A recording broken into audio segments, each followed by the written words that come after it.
We start with integrated medicine. We have purposefully chosen integrated name. The highest known scientific equation to mankind remains E is equal to mc square. Nature has given its signature on many foods.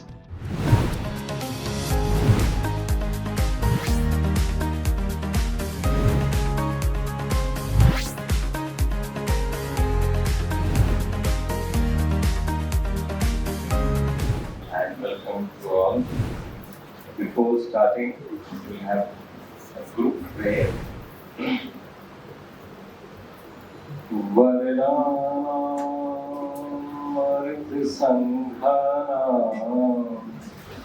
रसानां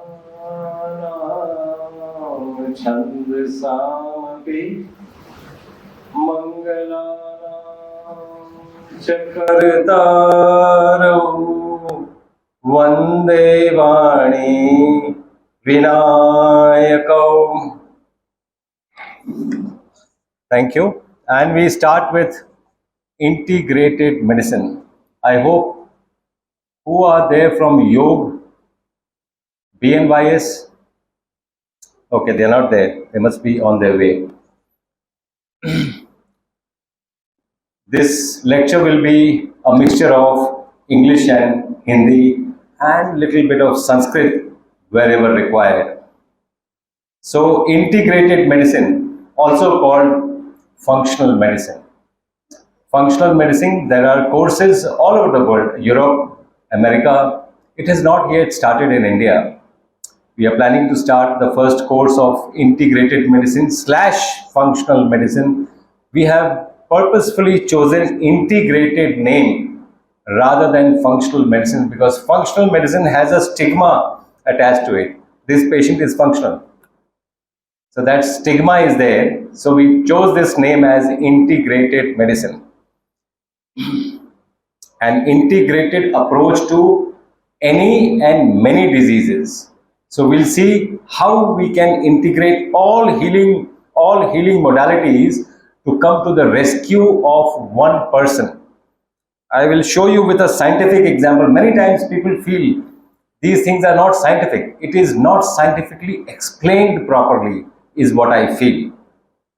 Like, for example, the highest scientific equation known to mankind as of date, because string theory अभी तक prove नहीं हुई है. Maybe इस साल या next year Nobel Prize मिल जाएगा string theory पे. तब तक the highest known scientific equation to mankind remains E is equal to mc square. Now, all of us, without exception, would have come across this. How do you explain this? To a layman who does not know physics, how do you explain? Because जब तक हम जन भाषा की धरातल पर लेके नहीं आएंगे, तब तक चीजें प्रेरणास्पद नहीं होंगी. वो टेक्स्ट बुक्स में रहेंगी और टेक्स्ट बुक्स में ही रह जाएंगी. तो E is equal to mc square. हमसे अच्छी एनर्जी की जानकारी भारत से ज्यादा दुनिया में किसको हो सकती है? शक्ति की पूजा करते हैं हम, और कहीं भी किसी भी कल्चर में शक्ति को पूजा नहीं जाता है. हम पूजा करते हैं शक्ति की. हमसे ज्यादा किसी को जानना भी नहीं चाहिए. इसी तरह आइंस्टाइन संस्कृत के प्रकांड पंडित थे. I don't know how many people know this. प्रकांड पंडित जिसको कहते हैं ना, प्रकांड. So that is how E is equal to mc square, which means energy is equal to mass. C is cosmological constant, speed of light, cosmological constant. So C square को अगर हटा दिया जाए तो energy is equal to mass. This was a revolution. Energy और mass को same platform में ला देना बड़ी बात थी. इसको आप नॉन साइंटिफिक आदमी को कैसे समझाओगे? वो समझेगा नहीं. ये मैस है, 500 ग्राम मान लीजिए वेट है इसका. इसमें सी स्क्वायर का फोर्स लगा दिया जाए तो ये एनर्जी में कन्वर्ट हो जाएगा, और एनर्जी को कूल डाउन कर लिया जाए तो मैस बन जाएगा. This is what it is. And in layman terms, सूक्ष्म रूप धरि सिय ही दिखावा, विकट रूप धरि लंक जरावा, भीम रूप धरि असुर Sangare is a perfect example of E is equal to mc square.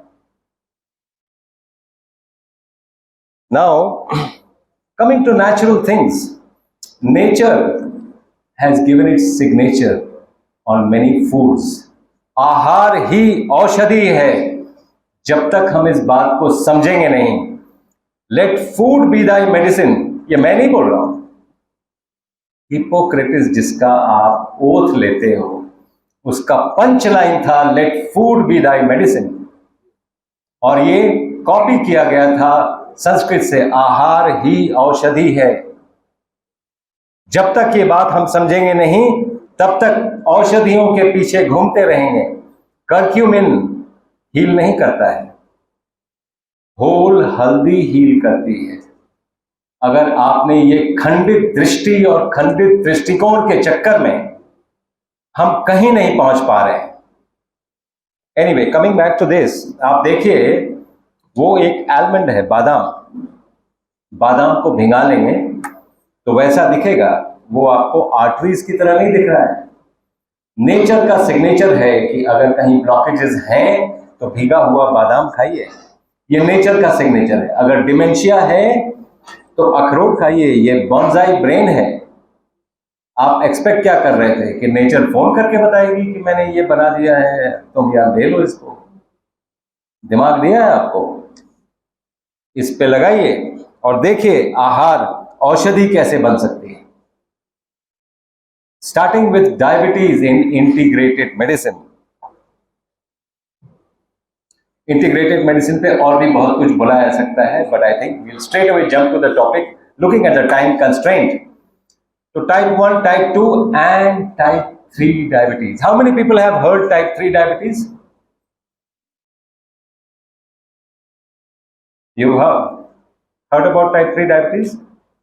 जितने भी डिमेंशियाज हैं, they are referred to as type 3 diabetes. So, the most powerful hormone in the hormonal pool of the body. पहली बात तो hormone का definition कौन define करेगा? Hormone. We are a hormonally challenged generation. ये स्टेटमेंट से कितने लोग डिसएग्री करते हैं? रात को नींद नहीं आती है, pineal gland is not working well.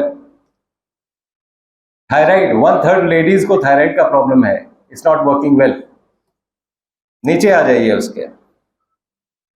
Cancer breast हम ठीक नहीं कर पा रहे हैं, इट्स अ हार्मोनल चैलेंज. उसके नीचे आ जाइए.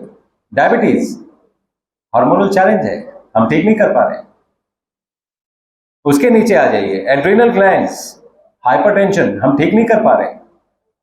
उसके नीचे आ जाइए. पीसीओडीज, बच्चियां आजकल प्रेग्नेंट नहीं हो पाती हैं, हार्मोनल इश्यूज हैं, हम ठीक नहीं कर पा रहे. उसके नीचे आ जाइए. प्रोस्टेट, हम ठीक नहीं कर पा रहे. We are a hormonally challenge generation. जब तक हमें ये बात नहीं समझ में आएगी तब तक हमें लगेगा जॉन हॉपकिंस में तो होता ही होगा. नहीं होता है, नहीं होता है. ये चैलेंजेस जितने यहां हैं उतने जॉन हॉपकिंस में हैं. Same challenges. So what is the way out? The way out in my opinion is integrated medicine. Type 1 diabetes is an autoimmune disease, and autoimmune is a curable disease. I repeat, any autoimmune disease is a curable disease. ये मैं claim नहीं कर रहा हूं.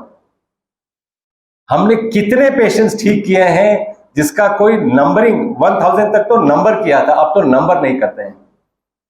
So we would request कि हमें कोई resident दिया जाए ताकि ये सब कुछ स्टैटिस्टिकली हम कर भी पाए और दिखा भी पाए कि हम कर क्या रहे हैं. Now coming to type 2 diabetes which is a challenge. Type 2 diabetes क्यों क्योर करना जरूरी है, और मेडिसिन, कितने लोग मेडिसिन से हैं?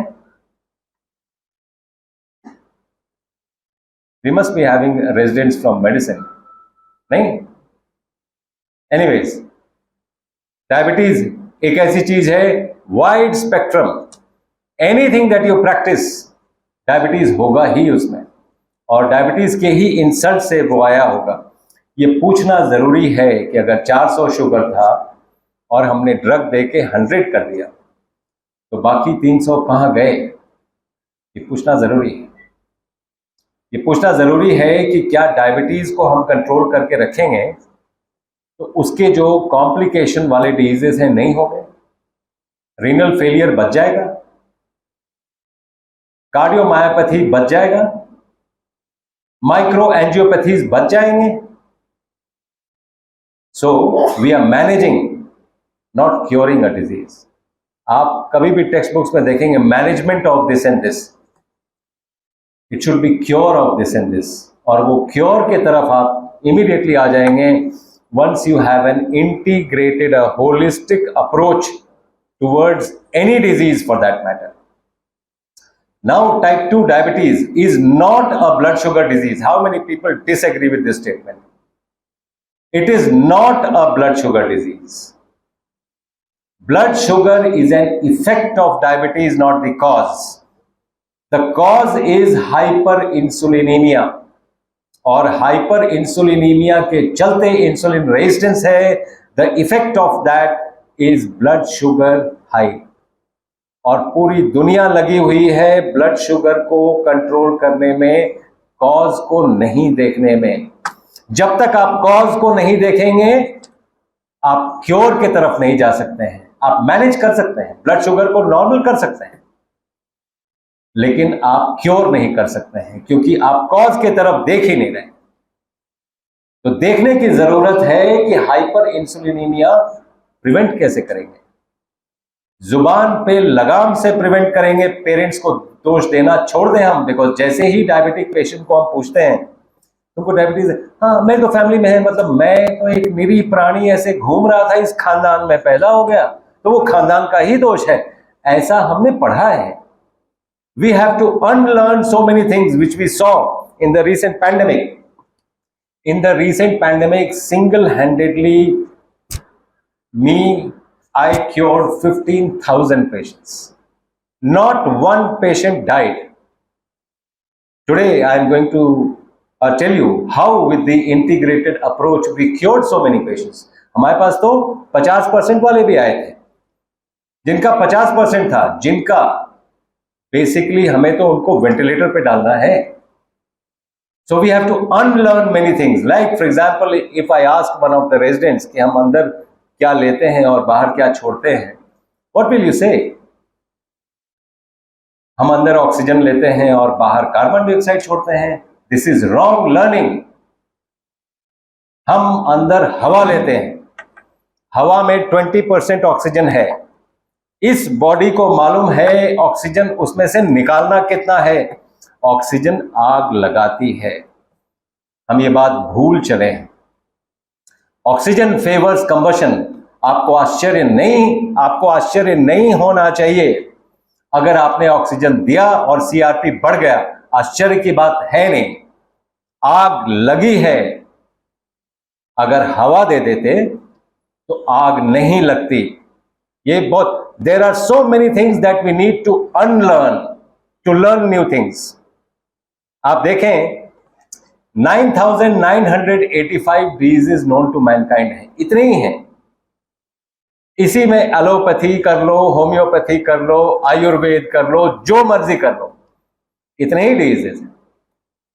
9,985 diseases including the recent pandemic, almost 10,000, right?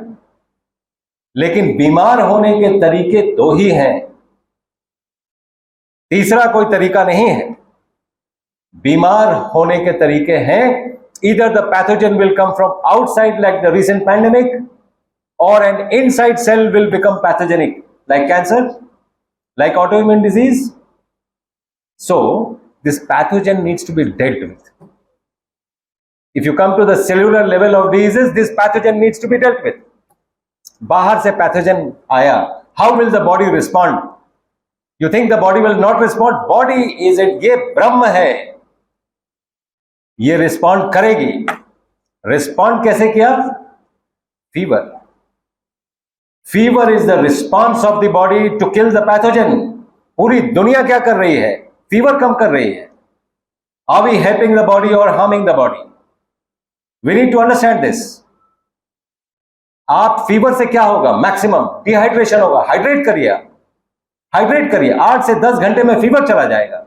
Fever तब तक नहीं जाएगा जब तक एक एक पैथोजन बॉडी ने मार नहीं दिया है, तब तक फीवर डाउन नहीं होगा। Understand that this is bodies response.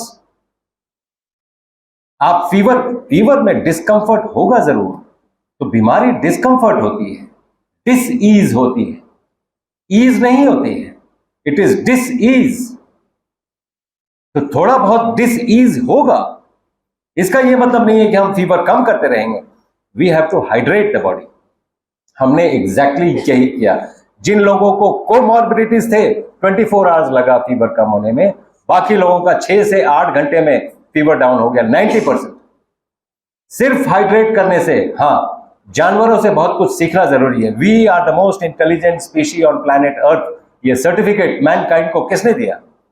हमने कितने स्पीशीज से पूछा कि हम बॉस ये सर्टिफिकेट खुद को देने जा रहे हैं, क्या हम जस्टिफाइड है?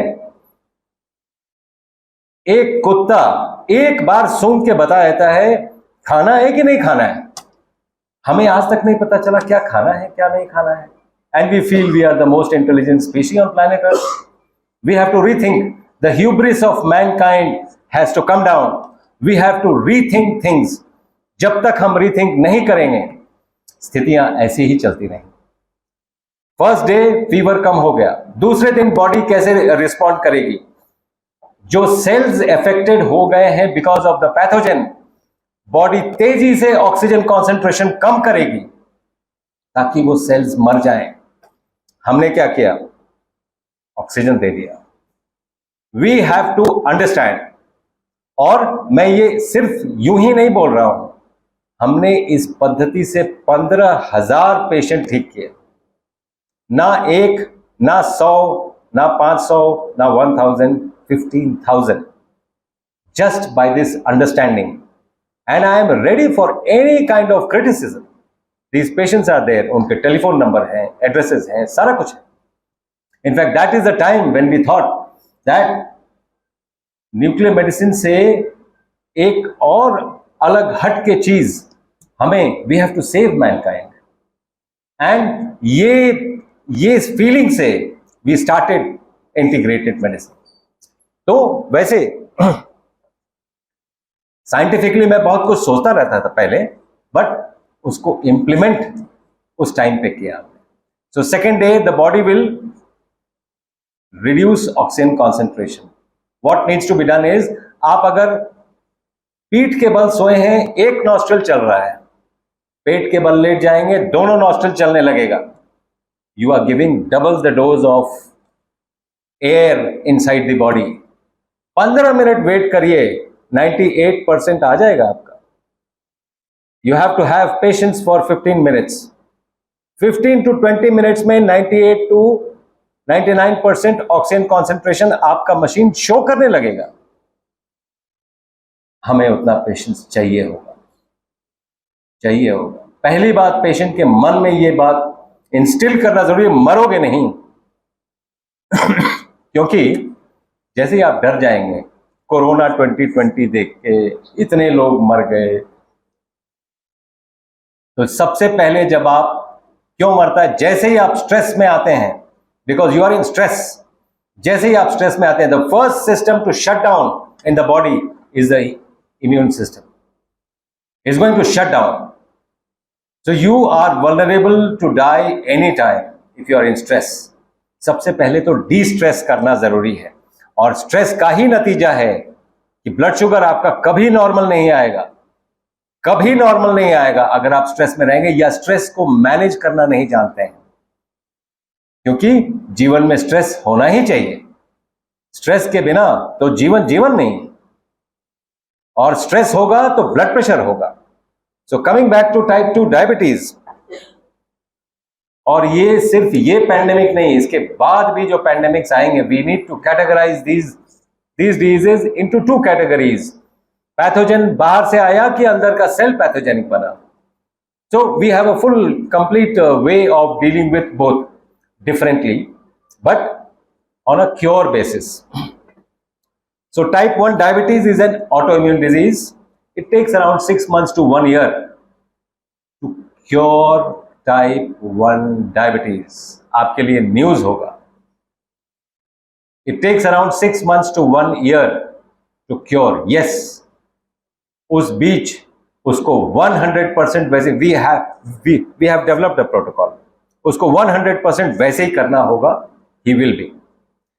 टाइप 2 डायबिटीज जो सबसे ज्यादा रैम्पेंट है. टाइप 2 डायबिटीज, पहली बात तो इंटीग्रेटेड मेडिसिन में जितना मैं देख रहा हूं, मैं तो इसको डिजीज ही नहीं मानता हूं.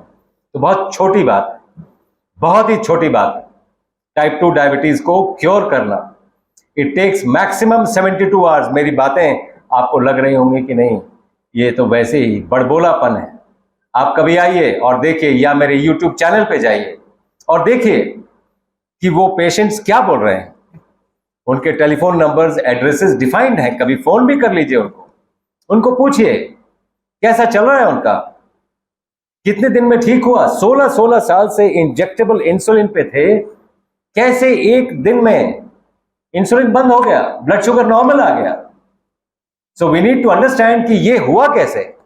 अ basic understanding of the disease process इसमें बहुत जरूरी है. जैसे टाइप 2 डायबिटीज हाइपर इंसुलिनीमिया के चलते हैं. हाइपर इंसुलिनीमिया क्यों है हाइपर इंसुलिनीमिया? आपको हर आधे घंटे पे कुछ खाना है, आपको हर 2 घंटे पे कुछ खाना है. पेट में महिषासुर घुस गया है तो फिर महिषासुर मर्दिनी को लाना पड़ेगा. 8 घंटे का गैप दे दीजिए 2 बार जुबान खोलने के. इसमें अगर 8 घंटे का गैप आपने दे दिया तो जो इंसुलिन, जब भी आप कुछ खाएंगे, specially concentrated food, why I am saying concentrated, cooked food is concentrated food. आपने कॉम्प्लेक्स शुगर को सिंपल शुगर कर दिया, वो कॉन्सेंट्रेटेड फूड है. इसीलिए आप अगर स्प्राउट्स खाएं, सैलेड्स खाएं, फ्रूट्स भी खाएं, वो कॉन्सेंट्रेटेड फूड नहीं है. Cooked food is concentrated food. ये बात हमें समझनी पड़ेगी. और कुक्ड फूड हम तो सदियों से खाते आए हैं, सदियों से. ये छोड़िए उसको. एक बात अपने अंदर झांक के देखिए, 8.7 million species on planet earth. ये सिर्फ आपका अर्थ नहीं है, ये उनका भी है. एक भी स्पीशी अपना खाना पका के खाता हो. लास्ट टाइम आपने हिरण को पालक पनीर बनाते हुए लास्ट टाइम कब देखा था? उसको डायबिटीज भी नहीं होता है, उसको ब्लड प्रेशर भी नहीं होता है. तो हमें ये बातें समझनी पड़ेगी कि जिसको हम भोजन कहते हैं, पहली बात तो खाना बंद करना चाहिए और भोजन शुरू करना चाहिए. ये भारतीय तरीका है. और अभी लाल किले के प्राचीर से प्रधानमंत्री अनाउंस कर रहे थे कि गुलामी की हर वो बेड़ी काट देनी चाहिए. मुझे बहुत मन किया अगर वो मेरी आवाज सुन सकते तो मैं उनको बोलता कि 75 इयर्स पहले ही ब्रेकफास्ट, लंच और डिनर चले जाना चाहिए था. और भारतीय विधा पे आना जरूरी है. 2 जून भोजन. जब आप 2 जून भोजन पे आ जाएंगे, आप नॉट ओनली डायबिटीज, आप बहुत सी बीमारियां रिवर्स कर देंगे. कैसे होगा ये? जैसे ही आप कुछ खाते हैं, पैंक्रियास से इंसुलिन निकलता है. और मुझे ये भी पूछना है कि हाइपर इंसुलिनीमिया इज द डिजीज, उसको हम इंसुलिन से कैसे ट्रीट कर रहे हैं और इसमें साइंटिफिक लॉजिक क्या है? मैं साइंटिफिक वर्ल्ड के लिए मेरा क्वेश्चन है ये कि हाइपर इंसुलिनीमिया का डिजीज है डायबिटीज, इसको हम इंसुलिन से मैनेज कर रहे हैं. पहले ही इंसुलिन ज्यादा है, तो जब भी आप कुछ खाएंगे इंसुलिन निकलेगा. इंसुलिन को मेटाबोलाइज करने के लिए आपके पास कोई ड्रग नहीं है. सो ड्रग्स को कहां काम करना चाहिए? इंसुलिन को मेटाबोलाइज करने के लिए ड्रग्स निकालो, डायबिटीज ठीक हो जाएगा. पहली बात, इंसुलिन को मेटाबोलाइज करने के लिए आपके पास एक ही टूल है, दिस बॉडी. 7.5 घंटे लगते हैं एक स्पाइक को मेटाबोलाइज करने में. इसीलिए आप 8 घंटे का गैप दे देंगे, ब्लड शुगर नॉर्मल आ जाएगा. और एक दिन में आएगा, एक बार में आएगा. हर 2 घंटे पे खाने के लिए हम क्यों बोलते हैं? हमें ये डर है कि जो वो ड्रग ले रहा है वो हाइपोग्लाइसीमिया में ये ला देगा उसको, इसलिए हर 2 घंटे पे खाने के लिए बोलते हैं हम। हमें ये बातें समझनी पड़ेंगी कि अगर ये जो ब्रह्म है ये जीना चाहता है, बॉडी कभी भी हाइपोग्लाइसीमिया कॉज नहीं करेगी, एक्सटर्नल फैक्टर्स कॉज करेंगे। उसी तरह जैसे हाई ब्लड प्रेशर में हार्ट अटैक्स नहीं होते हैं, लो ब्लड प्रेशर में होता है, और low blood pressure body cause नहीं करती। We need to understand this. जब तक हम ये समझेंगे नहीं, तब तक हम वही करते रहेंगे जो हम करते आए हैं। If you always do what you have always done, you will always get what you have always got. You have to do new things to get new results. If you want new outcomes, you have to do new things. You cannot do the same thing again and again and thinking यही scientific है। नहीं, वैसे भी विज्ञान science नहीं है। विज्ञान कोई भी संस्कृत का वर्ड का पर्यायवाची शब्द इंग्लिश में है ही नहीं। विज्ञान आपका विशेष ज्ञान है। ये आपने जो अपने 5 इससे इंद्रियों से अर्जित किया है, जो आप में मंथन हुआ है, जो आपका ज्ञान है, वो आपका विशेष ज्ञान है और वही विज्ञान है। It's not science. Nonetheless, so talked about type 1 and type 2 diabetes. Blood pressure कितने देर में लगता है कि कोई भी एंटी हाइपरटेंसिव से ब्लड प्रेशर कंट्रोल हो जाएगा? मैं जानना चाहता हूं which is the best anti-hypertensive to control blood pressure and how much time does it take? We just want to prove a point. We are in integrated medicine. We are the fastest, the surest, the purest, the most durable and the cheapest. The fastest. Anyway, कोई भी pen, अगर किसी को pen है तो मैं demo भी दूंगा अभी कि पेन आपका कितनी देर में जाएगा। Nonetheless, अगर आपका ब्लड प्रेशर कितने देर में कंट्रोल होगा किसी भी ड्रग से, द बेस्ट ड्रग से? आपका ब्लड प्रेशर, कभी आप ट्राई कर लीजिएगा, बिल्कुल सीधा बैठिए। सबसे पहले तो आप अपना पोस्चर ठीक करिए। Blood needs pressure to move, anti gravity. Blood pressure ही आपके प्राण को पूरा व्यायाम कराता है बॉडी में, उसी को प्राणायाम कहते हैं। आप अपने स्पाइन को सीधा करें सबसे पहले तो, क्योंकि आप अगर टेढ़ा करेंगे, आप देखिए बुद्धिस्ट से बहुत कुछ सीखना। दलाई लामा 94 इयर्स की एज में खड़े हैं, क्योंकि बुद्धिस्ट स्टूल पे बैठता है अगर सीईओ भी है तो। And it is not for nothing. We need to learn so many things. जब आप बैक रेस्ट नहीं लेते हैं, आपके बैक के सारे मसल्स एक्टिव हो जाते हैं, आपके स्पाइन को स्ट्रेट रखते हैं और आपका CSF फ्लो ठीक रहता है, डिमेंशिया नहीं सेट इन करता है। दूसरा, ब्लड प्रेशर नॉर्मल हो जाता है।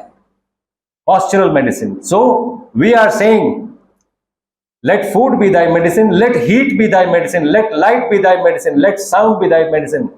ये we are just framing all these things and bringing it down to cure mankind, to heal, and the fastest way। जैसे आप एक ब्लड प्रेशर का कफ लगा लें, ब्लड प्रेशर नाप लें अपना, बिल्कुल सीधा बैठ जाएं और नाड़ी शुद्धि कर लें। उसमें 2 से 2.5 मिनट लगता है। नाड़ी शुद्धि इज व्हाट? 5 बार लेफ्ट से सांस लेंगे, 5 बार लेफ्ट से छोड़ेंगे, लंबा लेंगे, रोकेंगे, छोड़ेंगे, रोकेंगे 5 बार। राइट से सांस लेंगे, राइट से छोड़ेंगे 5 बार। लेफ्ट से सांस लेके राइट से छोड़ेंगे 5 बार। राइट से सांस लेके लेफ्ट से छोड़ेंगे 5 बार। फिर से ब्लड प्रेशर नाप लीजिए। अगर रीनल फेलियर नहीं है तो ब्लड प्रेशर नॉर्मल आ गया आपका। मुझे आप कोई ड्रग दिखा दीजिए जो इतना इफेक्टिव है और इतना जल्दी इफेक्टिव। द आइडिया इज, आप अगर रॉन्ग पोस्चर में रहेंगे तो आपके ब्लड को प्रेशर लगेगा वहां तक पहुंचाने में। जिन लोगों के स्कैल्प के बाल उड़ रहे हैं वो तकिया लेना बंद कर दें, बिकॉज हो क्या रहा है कि आप एक एंगल दे रहे हैं। जो लोग स्नोरिंग करते हैं वो ENT के सर्जरी से स्नोरिंग नहीं जाएगा, नहीं जाएगा। सिंपल अंडरस्टैंडिंग से जाएगा। कैसे जाएगा?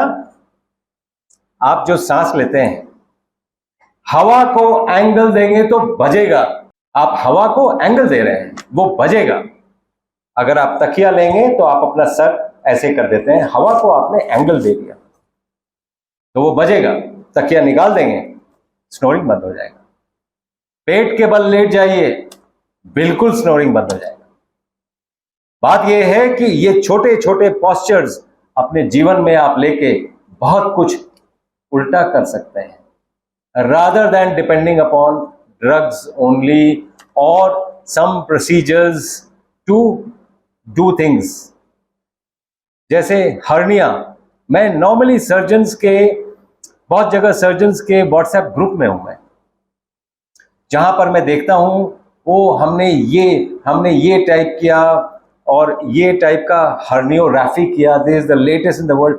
बॉस, हर्निया ओबेसिटी से हो रहा है, ओबेसिटी क्यों नहीं साथ साथ कम कर देते हो ताकि वो रिकरेंस ना हो। जब तक हमें ये बात नहीं समझ में आएगी तब तक इसको बोलते हैं खंडित दृष्टि। जब तक आपकी दृष्टि संपूर्ण वे में डिजीज को हटाने के लिए नहीं होगी तब तक हम वहीं पे फंसे रहेंगे या उसी में स्पेशलाइज करते रहेंगे। Heart diseases, blockages. So how many people feel cholesterol is bad?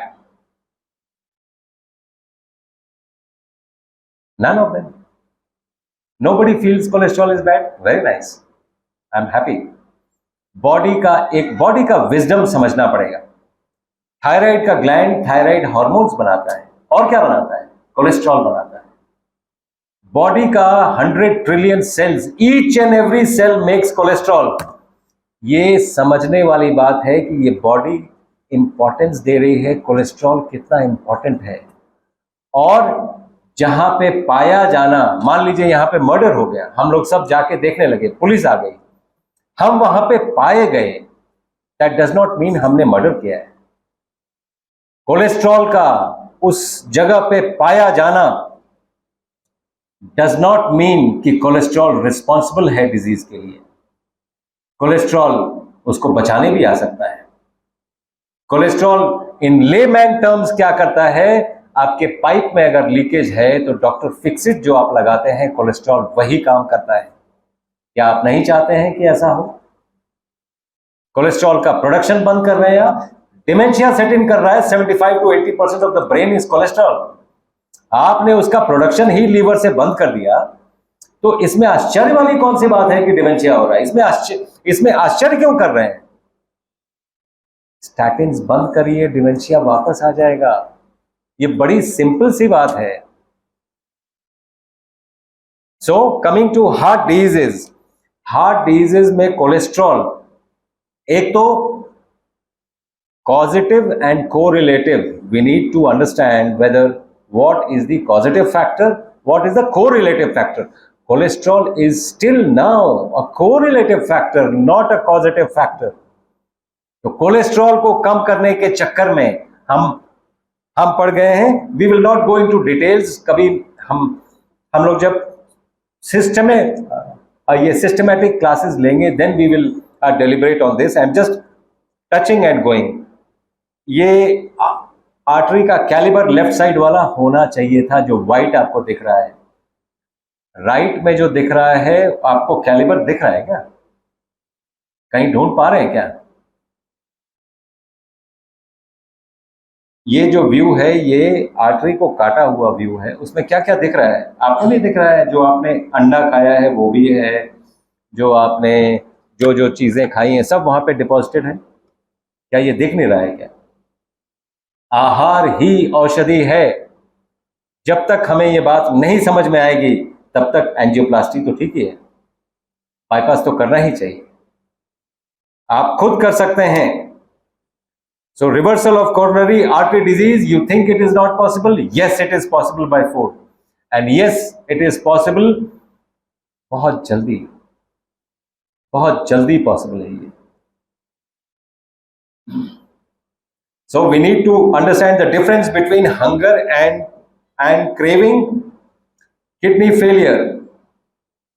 पहली बात तो we have nephrologists here. Do we have nephrologists here? Nephrology residents? Okay. So kidney failure. Kidney क्या काम करती है? टॉक्सिन्स को निकालती है बॉडी से। प्रोटीन, इसमें प्रोटीन है, उसमें प्रोटीन, इतना प्रोटीन रिक्वायर्ड है क्या? We need to understand this. कितना प्रोटीन रिक्वायर्ड है? 1 gram per KG body weight per day. आपका अगर 60 किलो वजन है तो 60 ग्राम ही प्रोटीन रिक्वायर्ड है, और वो एक हैंडफुल चने से मिल जाता है, क्योंकि बाकी सब चीजें जो बॉडी रिसाइकिल करती है वहां से प्रोटीन ले लेती है। डाइटरी प्रोटीन रिक्वायर्ड नहीं है इतना वे प्रोटीन्स खा के रीनल फेलियर में जाएंगे ही, आश्चर्य मत करिए, आप जाएंगे ही। सो किडनी क्या करती है? टॉक्सिन्स को निकालती है बॉडी से। यूरिया, क्रिएटिनिन टॉक्सिन्स हैं, उसको निकालती है।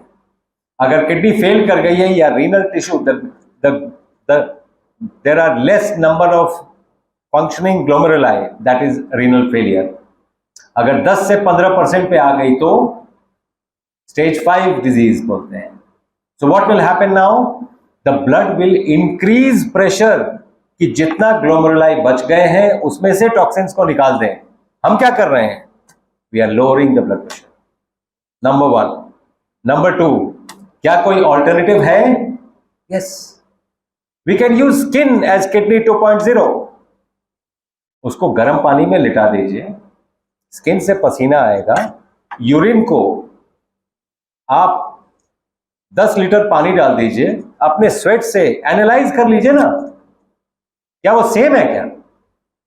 अगर है तो why can't you use skin as kidney 2.0?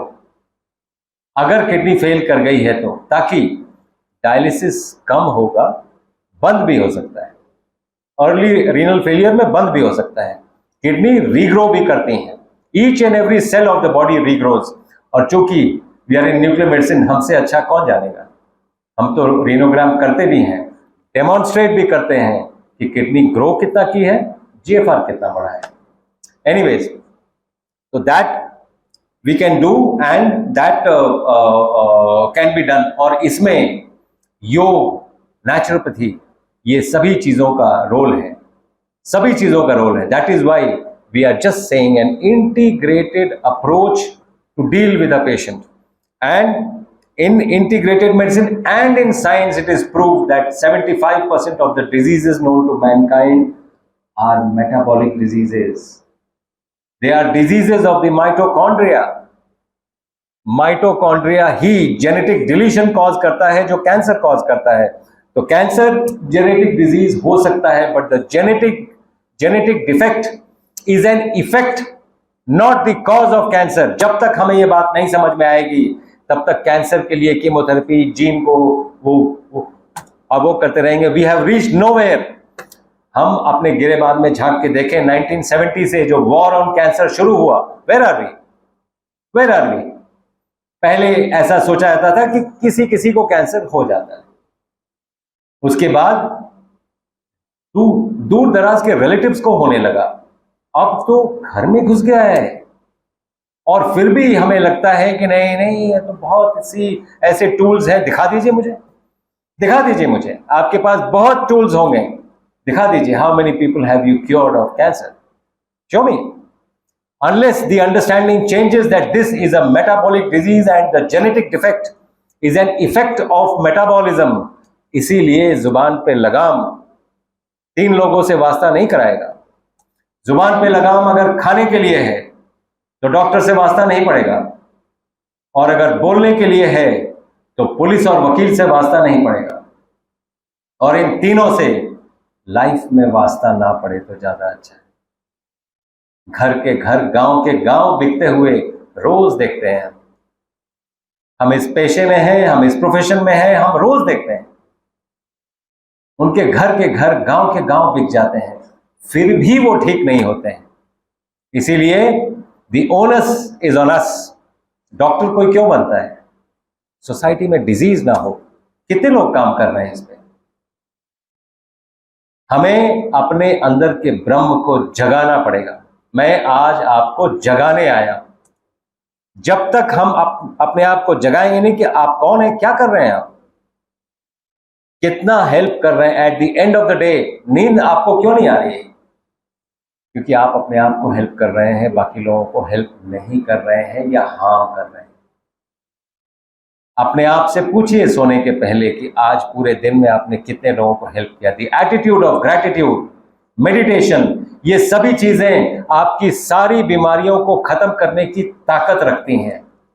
आप इनकी वजूद तो पहचानिए। शर्म की बात यह है कि योग को जो भारत की निरंतरता रही है, चाहे वो कर्म योग हो, चाहे वो ज्ञान योग हो, चाहे वो भक्ति योग हो, ये भारत की निरंतरता रही है। इसको बाहर जाके योगा बन के आना पड़ा आपको अपना परिचय देने के लिए। और योगा सिर्फ आसनास एंड प्राणायामास से नहीं होता है प्लीज। यम नियम से जैनिज्म निकला है। यम नियम, आसन, प्राणायाम, प्रत्याहार, धारण, ध्यान, समाधि। ध्यान से सनातन निकला है, समाधि से बुद्धिज्म निकला है। ये जितने भी भारत के पूजा पद्धतियां हैं योग की देन है। योग भारत की निरंतरता रही है। और योग का क्या मतलब है? चित्त की वृत्तियों का निरोध योग है। जो 5 आपकी ज्ञानेंद्रियां हैं, आप देखिए जो मैं कोट कर रहा हूं, ये मैं अपने तरफ से नहीं कोट कर रहा हूं, ये गीता का ज्ञान है। योग से बड़ा बल नहीं, सांख्य से बड़ा ज्ञान नहीं। सांख्य दर्शन एक दर्शन है। हम किस दर्शन में अभी चल रहे हैं, वो भी एक भारतीय नहीं दिया था, चारवाक ने दिया था। यावत जीवेत सुखम जीवेत, ऋणम कृत्वा घृतम पिबेत। इस पे आज हम चल रहे हैं। हमें चलना चाहिए था सांख्य दर्शन पे। मैं in a nutshell before I end ये सांख्य दर्शन बताना जरूरी है कि क्या है। 5 ज्ञानेंद्रियां हैं आपकी। The sense of sight, the sense of hearing, the sense of taste, the sense of smell and the sense of touch. ये 5 आपकी ज्ञानेंद्रियां हैं। 5 कर्मेंद्रियां हैं आपकी। Hands, legs, mouth, anus and genitals. ये 5 कर्मेंद्रियां हैं आपकी। अगर और 10 की बाह्य मुखी पिपासा है, ये बाहर की तरफ है। आंखें बाहर देखते हैं, अंदर नहीं देख पाते हैं। कान बाहर सुनते हैं, अंदर नहीं सुन पाते हैं। टेस्ट आप बाहर की चीजों को करते हैं, अंदर नहीं कर पाते हैं। हाथ आप बाहर यूज करते हैं, अंदर नहीं यूज कर पाते हैं। पैर बाहर यूज करते हैं, ये बाह्य मुखी हैं। अगर इनकी सभी की पिपासा बाह्य मुखी ही रखेंगे तो दशानन बन जाएंगे। रावण का नाम था दशानन। और इन 10 इंद्रियों को रखने की शक्ति अगर आप में आ गई तो दशरथ बन जाएंगे और राम पैदा होंगे। जी sir. What is your opinion, which is nowadays people are doing upon is that is intermittent fasting? You said 8 hours, but they say it should be 14 and more hours. So just please enlighten. Sir, जब आप 2 जून भोजन लेते हैं और 8 घंटे का gap रखते हैं तो ये दोनों बातें आ गई ना। एक बार आपने 9 बजे ले लिया, एक बार सूर्यास्त के पहले 5 साढ़े 5 बजे ले लिया, 8 घंटे का गैप हो गया। और 5:30 से 9 बजे तक 16 घंटे का गैप हो गया। So it's one and the same thing. 24 hour cycle. आप अपना सर्कैडियन रिदम भी सेट कर रहे हैं। और सर्कैडियन रिदम में ये Nobel prize winning sciences. Clock genes किसको बोलते हैं? 2017 का नोबेल प्राइज बेस्ड है इस पे। क्लॉक जीन्स पे बेस्ड है। 2016 का Nobel prize fasting kills cancer पे बेस्ड है, ऑटोफेजी पे बेस्ड है। कहने का मतलब यह है कि all these what we just said is science. It's science. The only thing is, yes, हमने इस साइंस को ड्रग में कन्वर्ट नहीं किया है और उसका कोई पिल नहीं बनाया है। And what is the definition of medicine? जाते जाते हमें यह भी मालूम होना चाहिए। How do you define medicine? Medicine is not paracetamol, it is not antibiotic. आज सबके पास गूगल है, देखिए ना। What is the definition of medicine? Medicine is the science that prevents or cures a disease. It is the science that prevents or cures a disease. It is not a tablet.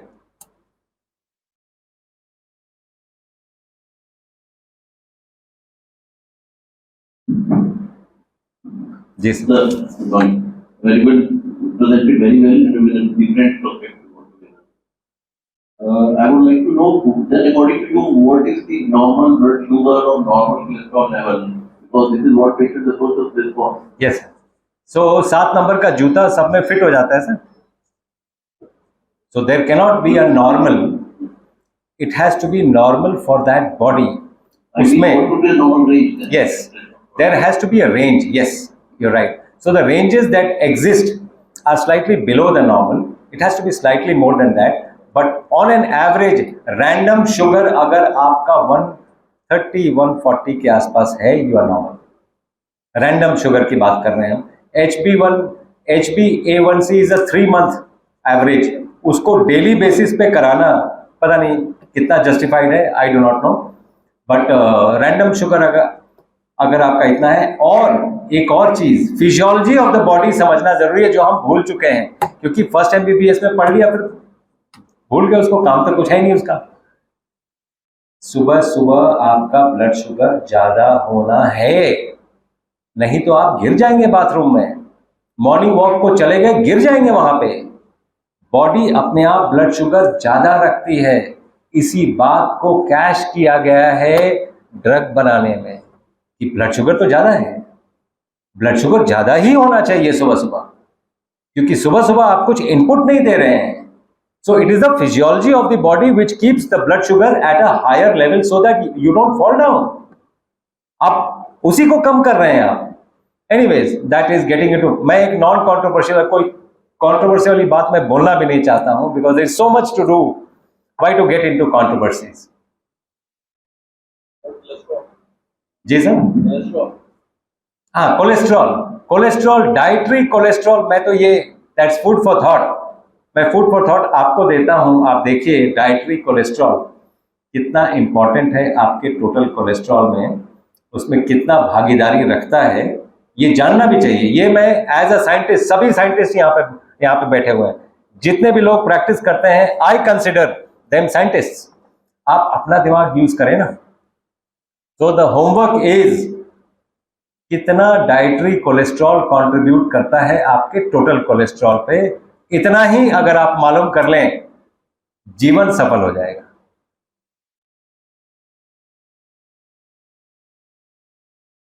Any more questions? So thank you very much, and thank you for patient listening.